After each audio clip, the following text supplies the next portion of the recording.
episode contains adult language, mature situations, high-level otaku references, the unique social interactions of office workers, funny puns, and the concept of love. Listener discretion is advised.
Episode 303, The Rules of Attraction for Otaku. Hello and welcome to another episode of the Spiraken Manga Review, some podcasts and bang reviews about connected enhanced narratives. This is your host, Xan. Hi, it's Greta. We're saying konnichiwa, aloha, buongiorno, and what's up? Yes, we're back for another fun-filled episode of this wonderful podcast. And if you're joining us for the first time, welcome. Spiraken's a podcast that provides informative reviews about connected enhanced narratives. Pretty much every episode we'll talk about one or two manga titles, movie titles, books, or whatever the main topic is. And we'll tell you about it. The pros, the cons, how the art style is, the characters are, if it's worth interacting with or not, and what the benefits of it are, or what the detriments of it are. You don't have to agree with anything that we say, but we try to be entertaining, educational, engaging, and most importantly, non-biased. But sometimes it doesn't always work. I'm a little biased. Just a little bit. You can check us out at www.spiraken.com, or you can email us at spiraken@gmail.com, or me personally at Spiraken, at Xan@spiraken.com. That's Xan, not Zan, at Spiraken.com. We're on Facebook, Twitter, Instagram, Tumblr, iTunes, Spotify, Stitcher, Twitch, YouTube, the PSN Network, and the Nintendo Switch online if you want to play us in Smash Brothers or any other interesting game like Mario Kart or whatever. And I think that's everything that we are on. We're also going to be at a con near you if you want to check it out. I think the next con is Anime Boston. We might try to do something earlier, but not entirely sure. The only thing that's really coming up soon is Castle Point, but Castle Point's now a little bit farther than I expected to go. Yeah, it happens. It's Hoboken, and we're now no longer near Hoboken. We're quite a ways away. Hoboken's not that far. It's 5 hours away. Where Frank Sinatra's from. And there's also a lot of good things there, but it's not New York, New York. Oh, speaking of which, before we go any further, there's something interesting that happened today. Happy news. So, a certain YouTube channel decided to do a competition for the best pizza type. They went by style and by location. And so you had Neapolitan, Sicilian, New York, Chicago, Detroit, and a couple others, and like Michigan, and some other really Michigan has a style of pizza? Yes, and also that other weird one, which is like a crispy cracker. But happy to say, and a New England, it's like a Connecticut style, but the number one, the one that they said was the best. New York. Yes, and also I did not know Little Caesars is Detroit style pizza. I didn't know that. I thought it was deep dish. No, it's Detroit style. Huh. That makes me hate it even more. Because I didn't like Detroit to begin with because they put the sauce on top. I did, because they get the little crispy, cheesy parts on the corners. But that's something they do. They cover with cheese and then they cover with the sauce. So it's reverse. I always wonder what was wrong with it. But it's interesting to know. But some people like it like that. But that's a topic for another day. But so the pizza officially number one is New York. New York style. And maybe when we do our video reviews on YouTube, maybe we can do a pizza review. I don't know, though. That'd be kind of gluttonous. Yeah, I'll do the legwork. Well, we'd have to wait and see. But we digress, because today is a very fun episode. As I said, we have an interesting topic, because if you remember from the last episode, we spun that one, that only... The Wheel of Manga. And Dick Taylor is reviewing a manga that's pretty unique, because it was a webcomic that was turned into a manga, and then was turned into a anime series, and now we have an OVA coming out, an original video animation, even though it's no longer video, it should be an original digital animation, but whatever. And there's a live action movie coming out. So that's kind of cool. Or it's a TV series, I'm not sure, but I think the movie would be a better option. It was written by Fujita, who originally created it, and it's published by Ichijinsha, or Kodansha Comics. And what's the demographic? It's more Josei style. Oh, so it's for you. Yeah, me. Yes, Me. so Josei style is, of course, for women over the age of 17 and under the age of 50. So it's a little less shoujo, bishoujo, you know, the big eyes, the sparkles, the rose flowers. It's a little more realistic. Sweet rather than cute. And sometimes not sweet. Sakuran is a josei, and it's horrific. Yeah. But that's for another day when we spin that manga. Because I finally got to read that, even though I have a poster that was signed by Mayoko Ano. But again, we digress. It is a romance comedy. And the title is Wotaku ni koi wa Muzukashii, or in English, Love is Hard For Otaku. Wotakoi. Yes. This is a series that is interesting and unique. I know those are buzzwords, but it's a series which it's different than most series on the premise that their main characters are not teenagers. These are fully established adults. They have apartments, they have houses, they pay rent. They have real jobs that fund those houses and food, and rent, their insane obsessions. manga collections. I mean, computers. And comparatively, this is one of the better versions of it. We've talked about this before. In episode 100, which was our Super Otaku episode, we talked about 3 versions of the focusing on adult otakus, which was Genshiken, Welcome to the NHK, and everyone's least favorite manga, or favorite manga, whatever, Resentment, which actually was really unique in the way they did it. But this one, it focuses more on the lives of our main characters. It's an ensemble piece. You do have one main focus, but it does go to different characters. There are 6 characters that it follows, and it goes through the trials and tribulations of their lives. And the first character we focus on is Narumi Momose. And it's her first day at work. She has a new job at a new high company. We have no idea what the company is or what they do. We just know it has a lot of office work because she's an office lady. And she's met her new boss, Hanako, who is a very comely lady, or she's busty. Yes. She got big boobs. And people really like that. She's got a classic Coke bottle figure. Yes. And that's what Narumi realized immediately. She's like, oh my god, Koyanagi-san, she's so beautiful and she has such big boobs. She herself does not have very large breasticles. And, you know, if you don't, then sometimes you get obsessed with those who do. So it's not unusual for a woman to notice that about another woman. And or be, like, you know, friendly jealous. And also she's interested because she seems like a cool person. She's doing really well because she's been trying to hide the fact that she is not normal. She's good at her job. Okay, she is normal. Otakus are normal. That's totally fine. Okay. There's a lot of us out there. Narumi is a fujoshi. Yeah. For those of you who don't know, fujoshi is someone who likes BL, loves BL. And Narumi is someone who draws BL. She is a doujinshi artist. She loves anime. She loves manga. She plays video games. Her love of it is obsessive. But she's able to kind of switch off. Like, you know, switch on, switch off. Like so many series where they have that duality person. Sorry about that. We have a small furry person trying to explore the desk. Maddie, you don't go behind there. I think she wants to explore and see what's behind the evil thing. But she may hear some noise. Don't worry about it. I digress, though. So she's talking to her. Things are going well. She knows boobs. She also knows she looks kind of familiar. Doesn't know why. And then she recognizes someone walking down the hall. It is Hirotaka no Fuji, her former friend from when she was young. They knew each other from grade school to middle school. And he's walking with this guy who is their real supervisor, Taro Kabakura, and she's like, "Oh, hey, Nefuji, how you doing? Things are going good? You want to meet for drinks later? Please don't say that I'm a geek. Please don't say I'm a geek." And he's like, "Sure, we'll meet for drinks later." It's all safe and good. And then he says, "Oh yeah, are you going to be at Comic-Cat?"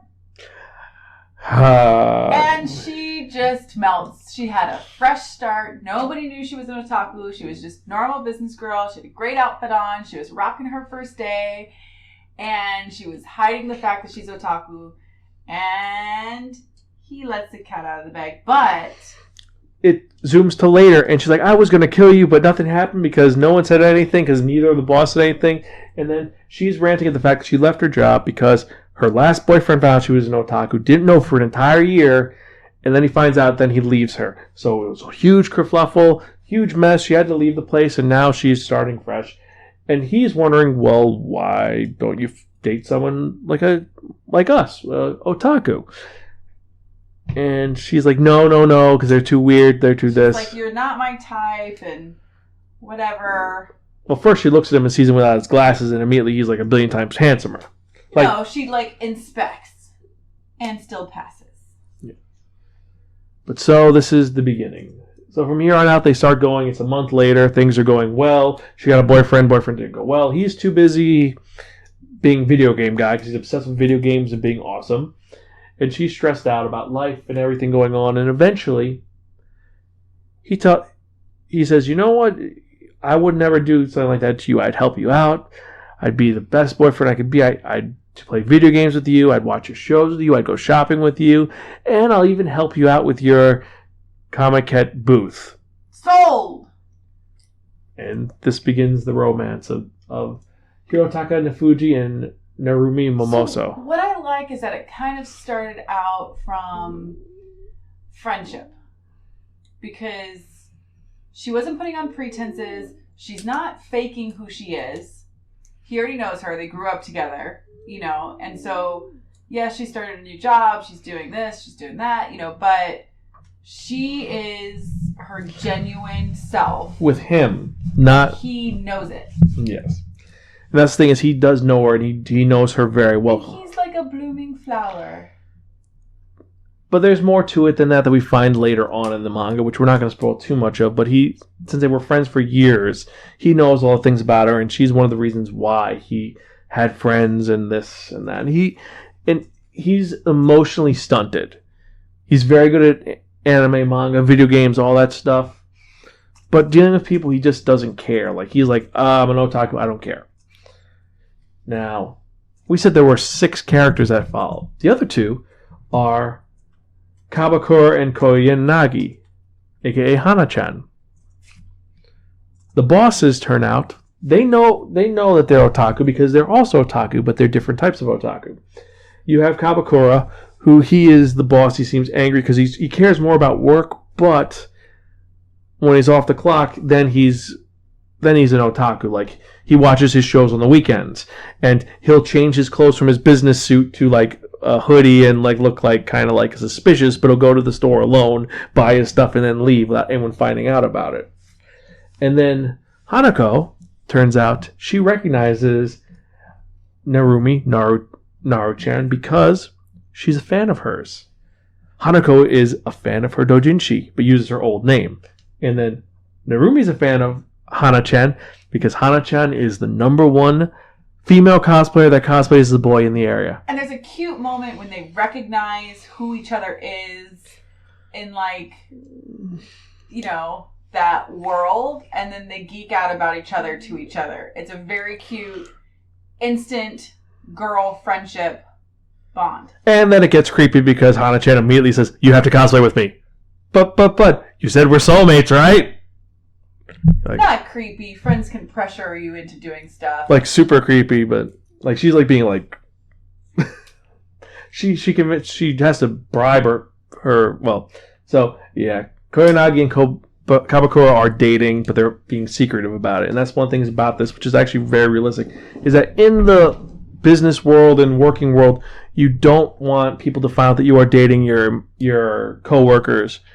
Not because, no, actually because it's a stigma in a lot of places. It's like a lot of companies have, don't date your coworkers, it's bad. Or don't date your subordinates because it's bad. But this one, they're dating because they like each other, and that's the pool that they get. Well, they don't really report to each other, technically. The girl... technically is okay. It's technically okay, but it leads to problems later on when you have coworkers 100%. And other people saying, oh, hey, you hear that she's single? Oh, she has a boyfriend, or we're rooting for you, or this or that. Oh, yeah. And it leads to a lot of drama. But that's not all that happens. It has them going on their dates, or... when Narumi goes to Hirotaka's house for the first time and she thinks, something fun's going to happen, they're going to have a little... She's all nervous. She's nervous, thinks that he's going to make a move, things are going to be great, and then she realizes she's not wearing the right underwear because apparently there's a whole thing with the underwears. There's a whole thing with underwears. And then it turns out that he invited the other two over for a sleepover. And she's like, I'm going to beat you up for that. He's like, but I wanted to have it as because I've never had friends over. And he's like, I forgive you. And it's adorable. Then she realizes just how sweet he is and like what really makes him happy. And then she just wants to make him happy. But she vandalizes his figure collection. Well, they're all big-breasted women and she is not. So it was making her feel inferior. So she did not... vandalize them. She just turned them all around so they were all facing the wall. Yeah. Some can relate to that. Some can. But she does that. You have the fact that the Kabakura Koyanagi relationship is all over the place because apparently when they were younger, they both were volleyball captains. So they are very spirited and they're like sports otakus. They're geeks, but they like... But they were rivals. They like competitiveness. They fight. They're passionate. So they like fight. So it's like that song, Make Up. I forgot who it's. I think it's by Rack City or R. It's the one where it's talking about how they fight and then they have amazing sex afterwards because they like that. It's like that is their situation. They fight, then they make up, and things are great. And then it turns out that Hanako... And they're completely different at home. Yep. Like Hanako drinks only one glass and she gets drunk, then she gets all weird, and then it becomes a big fight. And she gets drunk on half a beer. That sounds oddly familiar. I don't know why. I'm not sure. Not me. And it goes into some of the other little aspects. There's lots of in-jokes for otaku. We're talking references, visual gags. There's one entire chapter which is just all gags to the old Japanese TV shows, the variety shows. Like someone says, "Did she fall out of a trap door? Was there one there?" And then, or makes the sound of the gong, or makes a reference of what the host says. But then there's like also really fun product name drop references, like when they reference the Acai Super Dry commercial, or I'm waiting for a long man reference with some snacks. I'm like, I think the best reference that is the most questionable is they talk about a company that sells caffeinated beverages, and the name, it's legally distinct and in no way similar to a certain brand from Seattle. It's Starbucks. It's Starbo. And everybody has a green apron, and there's a new Frappuccino that comes out. I'm sorry, fruity blended drink. That's a parfait. It's a parfait with cafe a latte in it, which I don't know if that would be good. A cafe a latte with a parfait combination. No, they had one that was just like fruity, and you can see it's like purple and pink, and I'm like, oh, that's not all like a rainbow. Yeah, that thing was gross. Yeah. But you have that. But for the most part, they do break it. They say this is this. Like, she looks like Lupin. That's a JoJo's Bizarre Adventure reference. That is a reference to Evangelion. There's an entire, the first or second chapter, Narumi and Hirotaka have a fight, and it's like a video game scene. It's like, oh no, what can you do? Bribe? Fight? Run away? And then someone blocks the door. It's like, oh, my friend's coming to defend me. Party member uses ability. Then other party member blocks. Neutralized. And then it's like, surprise, other fight. But it's... What I like about it is it's real. It's not like a romantic comedy where it's all fanciful and then cue the problem that happens and then give it 10 minutes and then, oh, they're getting married. It's like, these are real otakus. These are real situations in an office place, although they don't seem to get a lot of work done in the office. No, they do. They're very efficient. It references that they get their work done, or everyone except Narumi does. I was going to say, most people get it done. Some people type slower when people look at them. I can relate to that. I do like the fact that they get the relationship out of the way immediately, and there's no other tension except for references later on where one of the coworkers like, hey, I think she's single, maybe I'll go after her. But for the most part, it's they're together. There's no, oh, will they, won't they, will they? It's they're together. Just how fast they're going to move is the question. I mean, I'm pretty sure it's glacier slow. Well, for her, him, it's not. For him, it's a whole new world. He has a girlfriend and friends, all like his life is. Here's what I will say, awesome. Though. Compared to a certain channel TV show that's on sometimes Channel 4, sometimes Channel 16, depending on where you live, NBC. Certain NBC show, there's a character who has a similar situation where he doesn't know about a relationship and the girl has to push him and prod him into doing anything. And then from there on, it's 5 seasons of him doing anything or realizing what he said is a faux pas. This is not that. He knows what he wants. He understands relationships to a point. It's just he's not outgoing enough.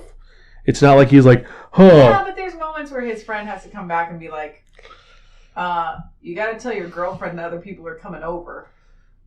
Yeah, but that's not I'm going to demean you by saying mean things about you because you disagreed with me. Not going to reference the names of any of these characters because I don't want to be sued by a certain company. Again, NBC. Or is it CBS? I don't know. But this is sweet. This is real life. I can relate to this show. And there are 2 more characters. One of them is Hirotaka's little brother Ko, where it's really... little brother Noya.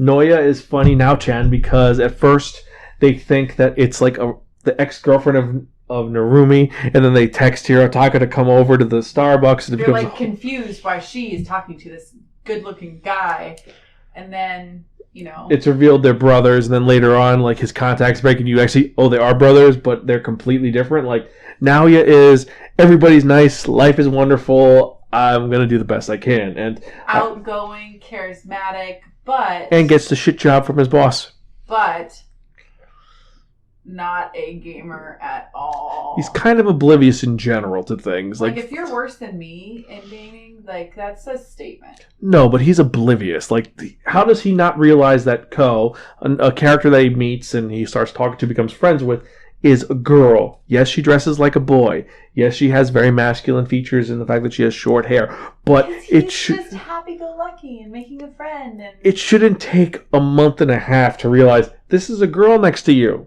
Well, she's also super withdrawn, so it's not like they're spending a lot of time hanging out. In person, online they hang out, right. So maybe.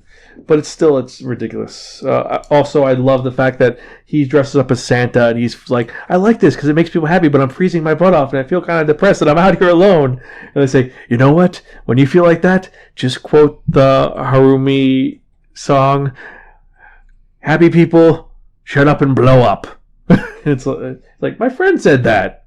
I wonder why.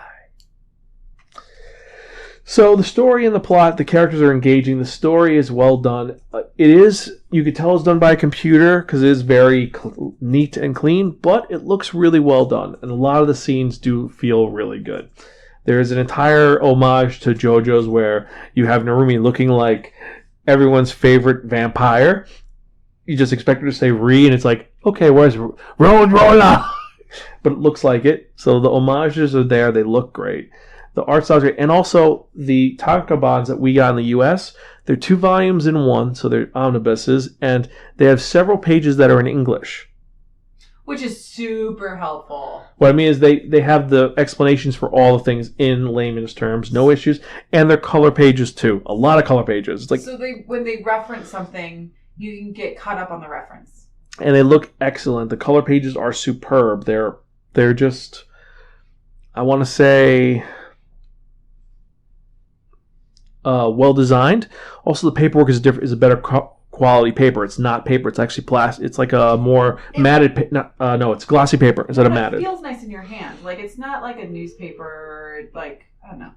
No, I agree. I might be overthinking this now. Also, it's a beautiful manga. It's printed out really well, and they're 3 volumes right now, so you get all 6 of them out right now. So all 6 volumes are out. Buy it. Yeah. So read it. So let's get to the point of our thing. Our rating, and since it's been a little bit of time, remember our lowest rating is take it to a priest, purify it, and burn it. Our second lowest rating is a gift, typical reading material, local correction facility or psychiatric institute. Our middle of the ground rating, gift from a crazy Aunt Mira, okay but forgettable. Our second highest rating, borrow from a friend and don't return unless offered Pocky, or in this case, unless you're offered a Tumi suitcase, because New Fuji has a Tumi Alpha 1. Alpha 2. An Alpha 2. Now, why do I know about Tumi Alpha 2? Because I have the Alpha Bravo. I have the Alpha Bravo, an excellent suitcase that is my Xan bag. When I go to cons, I carry my laptop, all my stuff in there, and it's also referred to as a bag of tricks. Yes, the Xan bag of tricks. Not to be confused with other bags of tricks. But anyway, that's neither here nor there. So, and our highest rating is really, really, really fucking cool. If you don't read this now, your brain will freeze, your eyes will swell, your soul will be forfeit to the great soul Magustar, blah ha ha ha ha. So, I'm going to have to give Wotakoi ni Love is Hard For Otaku, or Wotaku ni Koi wa Muzukashii. A really, really, really fucking cool. Because it's a well-done manga, it's addictive, it's intriguing, and it flows really well. The only negative I have to say about it is that it's not, once they can't really go far in it. They've already established everything. I disagree. I think they can go far with it. There are more hidden things that are going to be, again, Josei demographic. I think the series is going to run out of probably by 8, but I could be wrong. I think it's a well-done series, and I do love it. So do you agree with that rating, or would you give it a different rating? I agree with the rating. I say really, really, really effing cool. That's awesome. And it is a lot of fun. I really recommend this series, and it's well worth it. And for $17 for 2 volumes of manga, essentially, you can't beat that. And it's beautiful. It's like, I like it. And it's a good comfort series as well. So, remember, if you have any questions or comments or concerns, you can leave us information in the show notes at www.spiraken.com, or you can comment on the Instagram page, because we have the link on the Instagram, or you can tweet us at Spiraken, Spiraken, and or you can email me personally, xan@spiraken.com. We have to get Greta an email. I know I can set one up. I just need to pay a little extra next quarter, because it's by the quarter when I pay. And with that in mind, let's get to the part you've all been waiting for. And what am I talking about? I'm talking about that one. That only.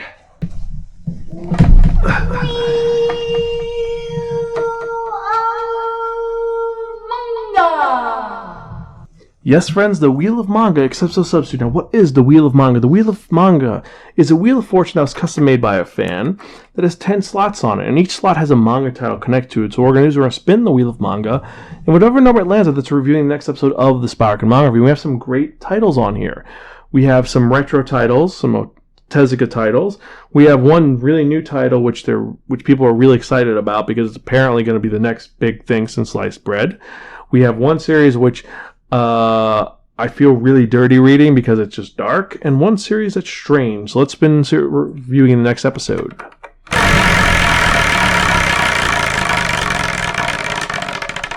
think that was a decent spin. Yeah. And it's number 9. Wonder if I gotta tighten this to get a better spin. I mean, it's pretty good, but we'll have to wait and see.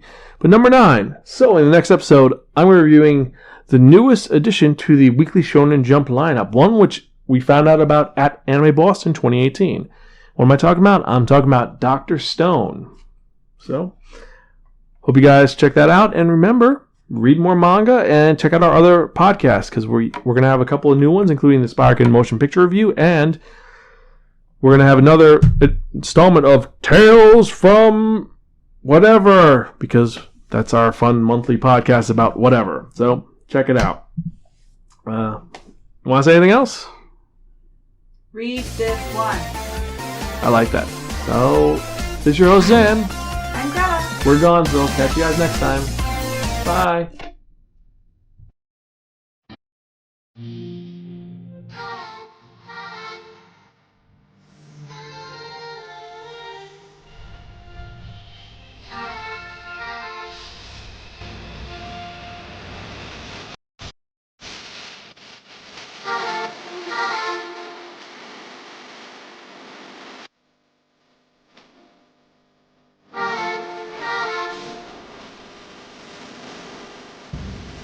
何でも言い合えて好きなものも似てるけど普通の恋人とは少し違う友達でいた時間から時計の針止まってるずっと同じ距離だね不思議どうして私って聞けない弱虫でトイレ好きだってまだお茶困る居心地いい君の隣不器用すぎだね二人ぎこちなく歩幅合わせて時間が経つ君の隣体が